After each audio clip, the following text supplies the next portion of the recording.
Hi అండి, ఎలాగున్నారు? బాగున్నారా? ఇక్కడ ఒక సింగపూర్లోని ఒక ఐలాండ్ గురించి నేను చెప్తున్నాను. ఐలాండ్ పేరు ఏంటంటే పులావ్ ఊపిన్ అండి. ఆ పులావ్ ఊపిన్ ఐలాండ్కి వెళ్ళాలంటే ఫెరీ ఎక్కాలి. ఫెరీ పావు గంట తీసుకుంటుంది. అది ఫెరీకి డబ్బులు ఎంత అంటే రాను పోను $8. $8 అంటే కనీసం ₹1000 అనమాట. రాను పోను తీసుకుంటారు అనమాట.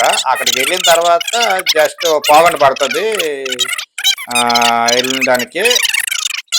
వెళ్ళిన తర్వాత అక్కడ మనకి అక్కడ చూడవలసింది ఏంటంటే మనం సింగపూర్లో ఉన్నట్టు ఉండదండి. అది చూస్తున్నారు కదా, అక్కడ ఏరియా అంతా కొంచెం పాడుపడ్డ ఏరియాలాగా అలా ఉంటుంది అనమాట. అక్కడ లోన చిన్న వ్యాన్లు కూడా తిరుగుతాయి. ఆ వ్యాన్లు తిరుగుతాయి. ఎస్పెషల్లీ ఏంటంటే బైసికల్స్ అండి, సైకిల్ ఇస్తారనమాట మనకి.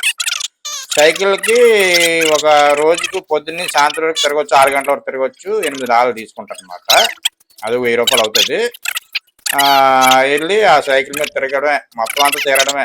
మొత్తం ఇటు నుంచి అటు నుంచి ఇటు సూపర్గా ఆ ఐలాండ్ అంతా తిరగడానికి కొంచెం తీసుకుంటుంది అన్నమాట. టైం తీసి అప్పు ఎక్కువ ఎత్తు పల్లాలు ఉంటాయి అన్నమాట.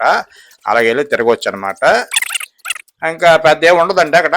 చిన్న అంటే రెస్ట్ తీసుకోవడానికి అట్లా ఏమి ఉండవు అక్కడ. జస్ట్ తిరగడానికి అనమాట, సైకిల్ వేసుకుని తిరగడానికి అనమాట. ఒకసారి వెళ్తే సరిపోద్దులేండి, అక్కడ వెళ్తే ఒకసారి వెళ్తే సరిపోద్ది అనమాట. చూస్తుంది కదా, సైకిల్ వేసుకెళ్తున్నారు. చిన్న పార్క్ లా అడివే, అంత అడవిలా ఉంటుంది. చూస్తుంది అయిపోయింది, మళ్ళీ రిటర్న్ వచ్చేస్తాం అనమాట. ఈ వీడియో నచ్చితే మీరు లైక్ చేయండి, షేర్ చేయండి. ఓకే అండి, థ్యాంక్ యూ వెరీ మచ్.